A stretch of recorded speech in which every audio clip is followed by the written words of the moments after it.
नमस्कार साथियों। आज हम जानेंगे भारत के सबसे वैज्ञानिक और पवित्र पर्व छठ महापर्व की। छठ महापर्व आस्था, विज्ञान और परंपरा की अनकही कहानी। छठ महापर्व the hidden science behind faith. Bharat की धरती पर जब आस्था सूर्य से मिलती है तो जन्म लेता है छठ महापर्व, एक ऐसा पर्व जो सिर्फ पूजा नहीं बल्कि प्रकृति, विज्ञान और आत्मा के संगम का उत्सव है।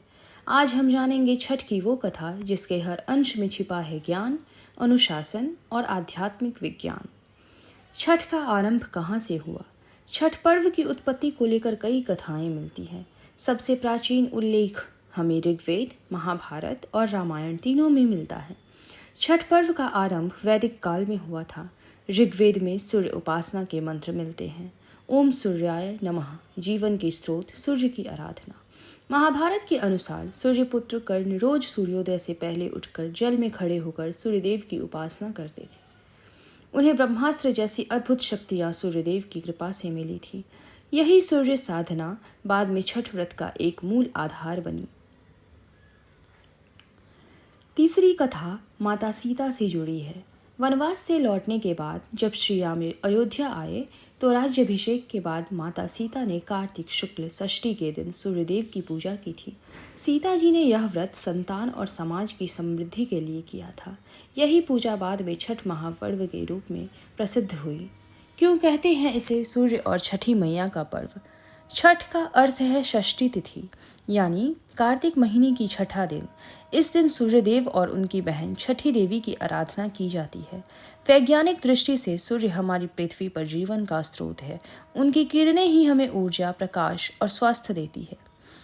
छठ पूजा में जो क्रम है, नहाय खाए, खरना, संध्या अर्घ और उषा अर्घ, यह कोई साधारण विधि नहीं बल्कि शरीर की शुद्धि, मन की स्थिरता और प्रकृति के संतुलन का वैज्ञानिक क्रम है। वैज्ञानिक और स्वास्थ्य से जुड़ा रहस्य। छठ व्रत में 36 घंटे का निर्जला उपवास रखा जाता है। इससे शरीर की डिटॉक्स प्रक्रिया तेज होती है। पेट, लिवर और स्किन की कार्य क्षमता बेहतर होती है। सूर्य की पहली किरण जब व्रती के शरीर पर पड़ती है तो उससे विटामिन डी का निर्माण होता है और शरीर की ऊर्जा पुनः सक्रिय होती है। घाट पर किया गया जल अर्घ वास्तव में सौर ऊर्जा को जल के माध्यम से परिवर्तित करने की प्रक्रिया है, जो शरीर और वातावरण दोनों को सकारात्मक ऊर्जा से भर देती है।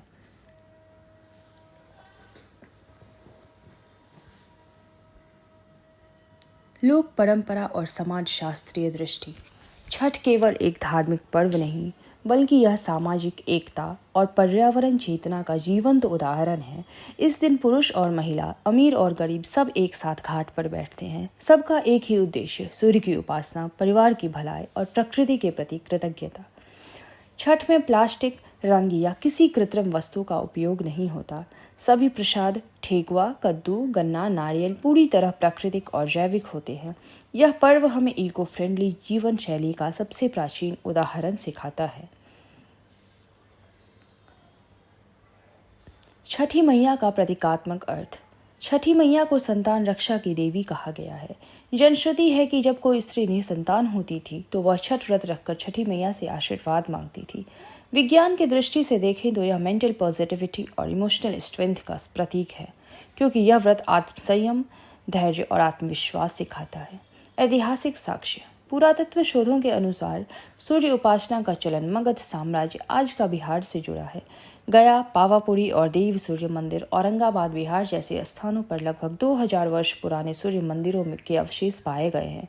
इससे स्पष्ट है कि छठ का मूल बिहार पूर्वांचल की सभ्यता से जुड़ा है। छठ की आत्मा, प्रकृति और मानव का संवाद। छठ में डूबते सूर्य को अर्घ देना विनम्रता का प्रतीक है। हम सूर्य के कार्य को स्वीकार करते हैं और धन्यवाद देते हैं। उगते सूर्य को अर्घ देना आशा का प्रतीक है। हम नए प्रकाश, नई ऊर्जा और नए आरंभ की कामना करते हैं। यह दो अर्घ, संध्या और उषा, जीवन के अंत और आरंभ दोनों का सम्मान है। अंतिम संदेश। छठ महापर्व केवल एक व्रत नहीं बल्कि मनुष्य और प्रकृति संवाद की अमर परंपरा है। सूर्य की हर किरण हमें याद दिलाती है कि जब तक कृतज्ञता और आस्था जीवित है तब तक जीवन भी प्रकाशित रहेगा। जय छठी मैया, जय सूर्यदेव।